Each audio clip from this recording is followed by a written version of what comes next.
I'm going to share my screen, okay? Is that all right? Okay. Hi, so my name is Erica Robles Anderson. I'm a cultural historian, and I'm on faculty in a department called Media, Culture, and Communication, which is at New York University. So I teach everything from introduction, sort of the big introductory classes that you think of when you think of professors, to incoming students, all the way through to like supervising PhD students and postdocs. So the full range of the experience past K through 12. And so I get both that moment when you get to help people think about what college might be in the kind of vast liberal arts tradition. And I also get the moment of trying to help people understand what it might be like to be an expert at the cutting edge of a field, opening up a new sort of knowledge. My training is in the quantitative social sciences originally, and before that in engineering. So I'm not a likely sensibility for having something to say or some investment in classical education or the classical tradition. But I came to that tradition because it seemed very clear to me that the kinds of experiences we were imagining for our futures through technology were vastly overrepresented with respect to the idea of the individual. And these freestanding atomic individuals as the base unit of social life just doesn't feel like the way that people find a sense of meaning for themselves or anything to do with the communities that they're part of, and very little about the collective experiences that make us who we are.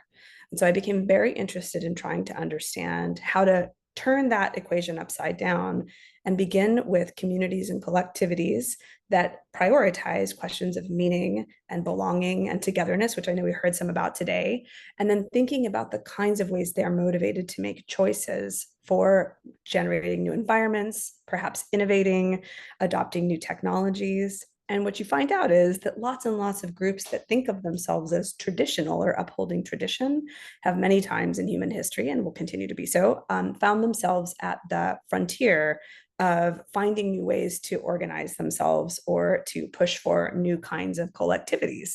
And so I'm very interested in that. I got to know Dr. Prather because the work that she's doing signals precisely those kinds of innovations in culture, right? New ways of putting people together. This conference would be a very good example of this kind of phenomena where people come together in new ways because they're trying to revitalize. They might use the language of hold on to or go back to, but instead what we're doing is doing this on Zoom. Like I was in a car, I don't know where most people are. We're going to put this on YouTube. It's going to be the thing that promotes another conference in about a month. And so we're finding all of these ways to be together, and we have to let that be part of the story too. And what that means once we let that be part of the story is that the ideas of what is the past or the present or the future get very slippery. And we open up perhaps an inquiry into the past and the liberal arts traditions and the classical traditions and great religious traditions and humanistic traditions as sites of inquiry where people who think about the future maybe should be thinking with if they want to imagine what would be meaningful and relevant for the world ahead. Now, as I said, I'm primarily trained in the quantitative social sciences. So I came to the humanities very late, like already on the tenure track level late. And now I think of myself as a cultural historian, and I love being one. I wouldn't do anything else. But I am shaped by the kinds of questions that modern social scientists think of as meaningful. And so throughout my career, I've been trying to blend that sensibility, what maybe we heard a bit about today as the progressive traditions that give birth to the contemporary research university, with humanistic understanding. And for me, then classics has become a really interesting tool in the classroom. So while normally I talk about my research, today I actually just wanted to show you a little bit of the teaching side of what that generates by sharing with you a syllabus. I saw so much amazing and really inspirational work about tools to use from the earliest grades today all the way into the undergraduate education. And I wanted to show you one of the tools that we've developed, myself and a colleague named Lily Chumley, who's an anthropologist. She's a linguistic anthropologist and works primarily in modern China, but not entirely, but mostly modern China. And so together, because we sort of want to rework the traditions vastly of the world, we put together a syllabus that we thought might be helpful to bring students in who have a range of experiences across the university, and to give them the kinds of tools for critical thinking and imagining new possibilities for social theory and social research that leans into the classical tradition in order to open them up to thinking about how texts are also part of what we need to work with, and narratives are part of what we need to work with to do a different kind of critical social science. So I just want to show you, we're very proud of this. We've taught this class for the last, I want to say, almost 10 years. And we've run it several times with undergraduates. We've run it with master's students. We're now in the process of turning it into something that's a university-wide option. And so I just want to show you what a syllabus looks like that is informed by the classics, but intended to give people the tools for thinking about their contemporary conditions and hopefully innovating in ways on their cultural inquiries. So let me share my screen.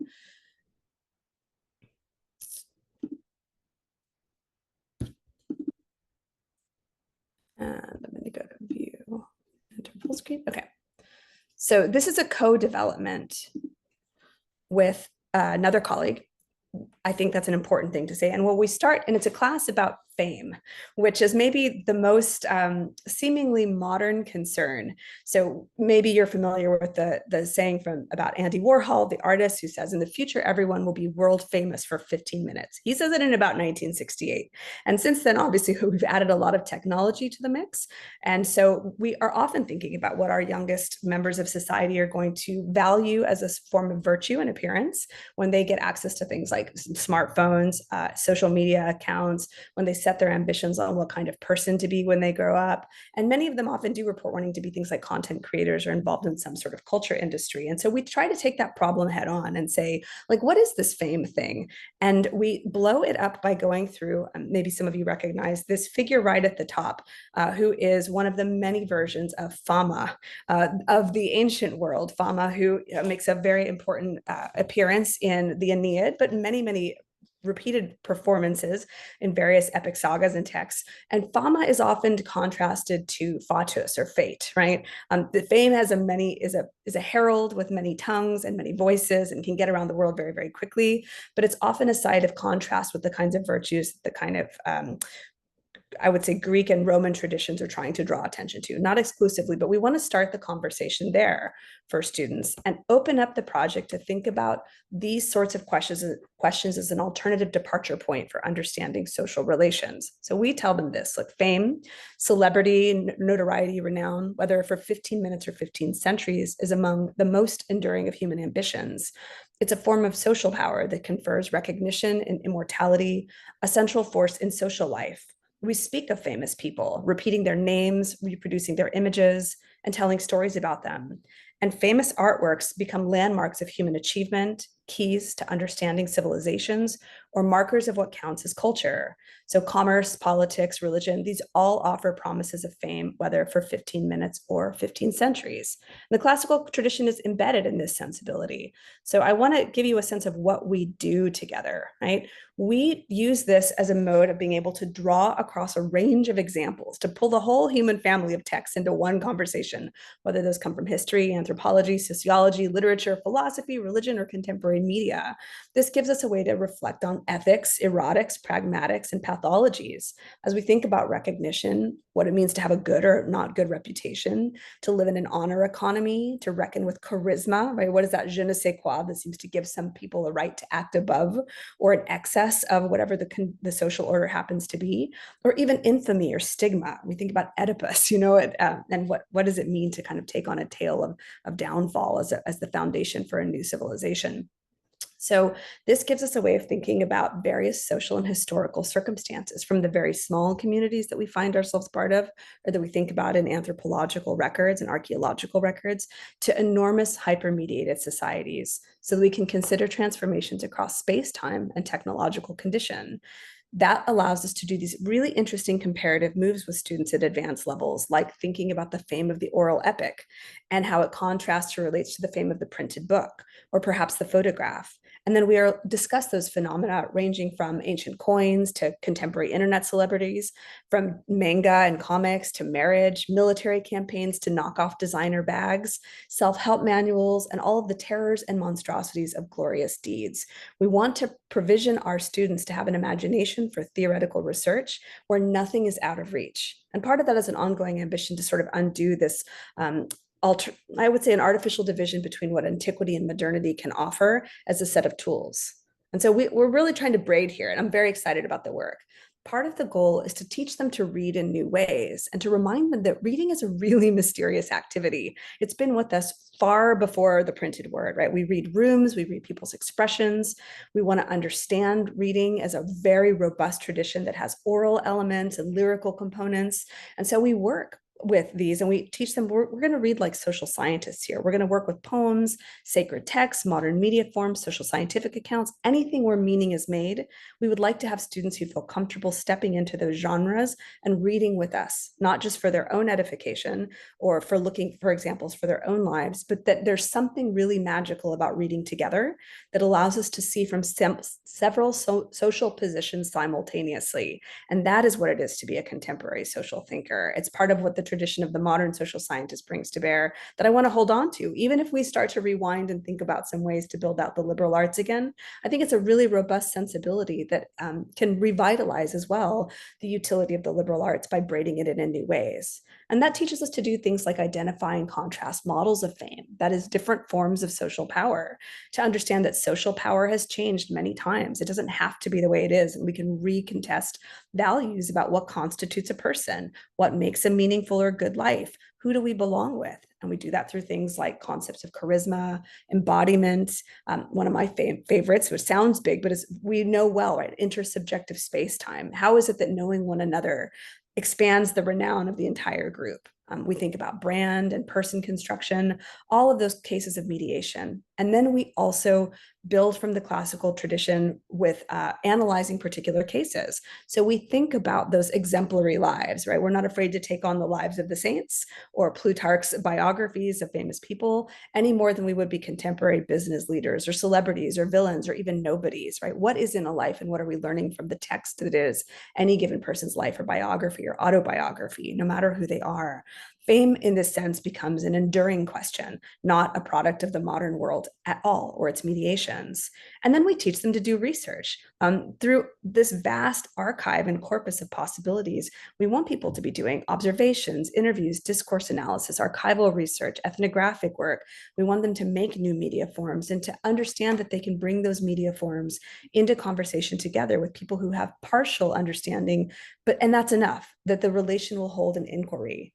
And we build that into a conversation. So let me just show you some of the kinds of texts that we read, okay? Maybe you'll recognize some of them, right? We begin with thinking about what it is to be known. What is renown? And we talk about, we take them through like Yeats, right? We open with this sense of Byzantium and why Byzantium and gold things and the idea of singing for emperors is an immortal question of what it is to do with one's life and how to become something that's more than the aging flesh, but perhaps something that is the art, right? The artifice that stands the test of time. We read Shakespeare, but we also read about the sports hero, Joe DiMaggio and Marilyn Monroe, and we think about what it is for a person to live beyond the fame of another, what's conferred through marriage or relation. And then we build on that to think about champions and heroes, by going back to, of course, the greatest of all times, if you're going to think about fame, Achilles. We spend a lot of time thinking about what kind of contestation of value Achilles is working through, because most of that book is him, upset that even though he knows he's supposed to be the GOAT, he's not appreciated. It's a contest with a world in which to be great, you also have to take on the slights that Agamemnon presents of valuing the material things over what the gods may find as pleasures. And so we talk about the way that he works through that contest and what it means for the Greeks to be a group that is famous because of what he can hold up on his shield. And then we pivot to, of course, Aeneas and think about the kind of renown that comes from being known in advance, even when the war is over, what the conferral of the heroic identity gives him as he sails into Carthage, and what, of course, it costs Dido, and what, of course, Rome inherits. So these kinds of texts, revitalize the imagination of the modern social scientist in this case. We move through Plutarch and talk about Alexander. We think about Icelandic sagas and the transformation of worlds when things Christianize or where whole orders are overturned and what it means to virtue and value when suddenly the axes and rotations shift. And then we move straight into modern social sciences. We read about Max Weber, who's probably, kind of one of the founding fathers of that world. And we position him alongside apocryphal texts, the Gospel of Mary from the Nag Hammadi libraries, because we want people to know that it's okay to read anything, right? And we can do that robustly together. And in fact, that is the most enduring concern that we can offer for our students. And then we move towards thinking about how fame operates as a mode of domination or power, authority, legitimacy, and grounded in things like the rise of the Taiping Heavenly Rebellion in China. And we think through charisma, of course, and then we pivot right back into things like Augustus's coins, what it means to have the emperor's face on every piece of money, something that we're surely going to revisit in the next few years. We think about what it means to be a princess who marries into a family and what kind of fame is conferred through the transformation of the name in marriage. We think about New York City, where I live, and what it means to be famous in a room with other pop stars and icons and the conversions that are always happening between different social worlds, so that we can set up a way of thinking about surfeits, brands, fakes, falsities. And then we move to, of course, Boswell's Life of Johnson, the big, thick book that is about one person being an agent or an actor generating the fame of another. That allows us to think about manga, databases, characters that we assemble from different qualities. So maybe the smile of somebody is famous, and it exceeds even their name of their body or their lifetime. And we end all of that wrapped right back up into thinking about what happens when you are famous for the wrong kind of reason, because we live in a world that's also full of that. This involves both stigma, the thing that one does as a spectacular mistake, but it also involves the spoiled identity. And I think in this, we really ground for the students the idea that one thing that classics offers and that the ancient world provides is so many examples of people who have to reckon or contend with their fate and decide what they're going to do about it. And that's really like part of everybody's life in a sense. So giving them some models and some time to think about how you can transform or understand the breaks and breaches with social codes as a site of continuous possibility is important. And so we end with Oedipus at Colonus, right? So this is not Oedipus, the king who, puts out his own eyes. This is not Antigone, the dutiful daughter. This is the death scene, where the body must have a final resting place. And so we think about death and immortality and the shortness of the human lifespan as a continuous process of trying to understand what kind of person to be.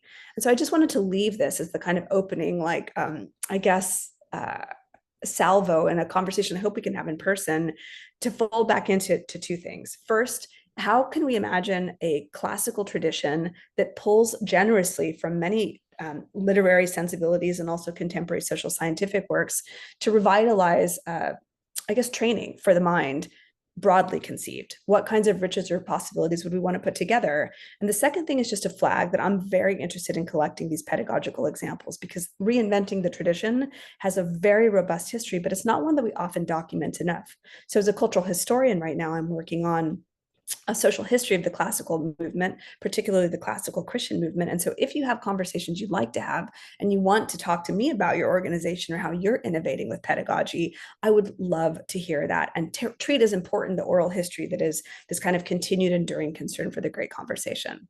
So why don't I leave that there? I think that's probably an important piece to like rest upon, and say that if you'd like to get in touch, or if you'd like copies of any of the material that we put together, slides, etc., please don't hesitate to reach out. I'm always very, very happy to share what I know or to get feedback and continue to improve this curriculum for students, because I'm certain that I'm going to be teaching the course for a long time. It's been quite popular, and I'm very proud of the work that we've done so far. Thank you so much. That was excellent. And it's, with every speaker today, no matter what, where they were coming from, you could not escape these seeds, these origins in this classical tradition. Like, you just cannot Just cannot. escape. You just No. can't. Like, no matter what has happened with it throughout history, to try to remove it is, you're literally carving out a hole in your understanding Right. of human history. And we just have to come to a place of accepting that. So here you've taken, like, when you told me the topic, when I saw it show up on the sign up sheet, I knew it was going to be great because I know you, but I said, now I wonder where is Erica going with this? This one word, fame. And here you go. I mean, and I don't know if you were on when Victoria Alvear spoke Mhm. on just how our perceptions. I mean, that blew me, because I'm in the Christian world. I mean, that she's right. Mhm. It has shaped everything. We almost think Rome, ancient Rome, is a Christian society. Like when people, Totally. like people get so Hmm. into, not to take, I'm going back to your topic, but it's just amazing how we can go from this ancient space, and as we go through time and we bring some of those things with those seeds into our contemporary world, um, things get askewed and we begin to think things are that are not, you know? And so I'm thinking about how you have gone back. It's amazing how each speaker's been able to show how we see things today is our ancestors passing it on little by little till it has shaped our perceptions today.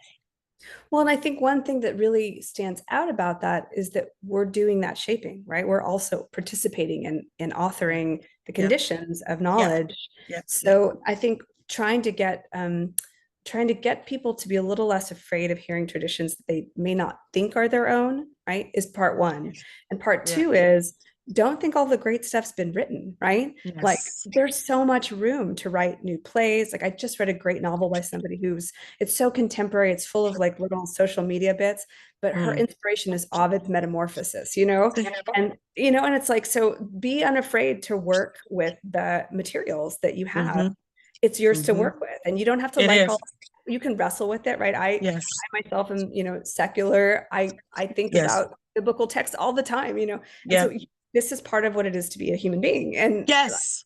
that's kind of, I think, what I Yes. want to open up and let people be unafraid of touching, and that you can read those things Yes. together means you're going to encounter people who have different vantages about the same text. And that's a Yes. powerful kind of topology of coordination so that we Yeah. can keep having conversations. Yeah. That I love what you're saying. Be unafraid. We are Not afraid. contagious, they're not gonna, Right? they Right? can, yeah, yeah, so they're really interesting, It and there's is. change, and it's beautiful. And this is what redefining classics is. I've had people sometimes in a certain area think when I said the word redefining that I'm changing it somehow or making it, more woke. That's not what this is in the political sense. It's allowing people, like you said, to be unafraid to share how this tradition has shaped their story or their understanding of the human story, and just sharing it. And Could I everyone add has a one thing to story. that? Is that okay? Sure, go ahead. Yeah, please. Oh yeah, because I think you're so right, and I mean, it's been such a rewarding time to have a conversation with you, particularly. There's the fear that it's that the classics are being reworked, whatever the contemporary political climate is. I live in a world with the opposite fear, which is that if you Mm. bring religious texts or classical texts to the table, you are polluting Ooh, progress, right? Right. So yes. I live Oh, in a that's world with the deep, opposite fear, girl. right? So it's like I also have to work the other side of the net. And so Yeah, finding those little bridge pieces on, both the other side of the political spectrum is just as concerned from the yeah, opposite direction. And so we have yeah, to kind of, I don't know, trapeze act and catch each other yeah. across the gaps. I feel like the tradition reminds me of the ring in Lord of the Rings because, Gollum had it and it was one thing for him, you know? Mhm. But then as other characters had it, it was one thing for them. It's really in how you use it. And of course, Gollum and others had evil intent for it. And so the tradition can be like that ring. It can make or break you, That's you right. know, you It's know? full of examples of people who have hubris, right? Of nothing else, Yes. who Yes. take fama as opposed to fatus as their Yes. ambition. Yes, yes. So, like, if my story is, well, I'm taking the classical tradition or this ring, I'm Mhm. taking it to bring us together to what I would say, in some sense, I don't want to say save humanity. I'm thinking of the book Lord of the Rings, right? Mhm. It was Mhm. taken. Oh gosh, what was the little character who used it for good? Oh gosh, what is his name? My brain is not working. The main The character of Lord of Hobbit. the Rings. The My Hobbit. brain was. Okay, right, right. So like the Hobbit. So he has the ring and he uses it for something good, but he's always warring with misusing it. And then others Yeah. misuse it, and it's like it's passed around, and people use it for bad, and some people use it for good. Then it gets lost, like the tradition has been lost out of our human story, and people are trying to scramble and bring it back. And some sides are like, no, it's evil, and the other side is like, no, it's evil. But it's really in how you use it. And I think like there's a fellowship. I mean, if we're going to stick with that analogy for a second, right? Like he doesn't do it alone. Like part Ah, of what's built is a come kind on. of, I would love the wayfinding togetherness stuff. Like part of the kind of discernment Yes, process is accepting that you can't read a thing without multiple social positions, ideally people that you enjoy yes, ethically grappling with, being part of a story that lets you yes, do that's a trusted set of people to give you feedback on your ethics, yes, and that's part of the difference. Golem's all alone. It's really hard to do anything yes, alone and come out on the right side of yes, your own right, self-interest. That's just yes, something humans struggle with. yes. Oh, I like that analogy, my sister. We're trying to create this fellowship of the ring. We're Oh, always that's trying to create good. fellowship, right? Right? But I think whatever that means, it's very powerful to read with other Yeah, people. It's one of the things pedagogy gives yes, us, time apart yes, to enjoy the pleasure of more than our own reading, but like your interpretation, like, yes, wow, I've never thought of that, right? Yeah. yes. This is a great way to end, my sister. Thank you so much. Oh, thank you so And I'm much. stop. Thank you for the day. Yes, As always, thank you yes, for your work. yes.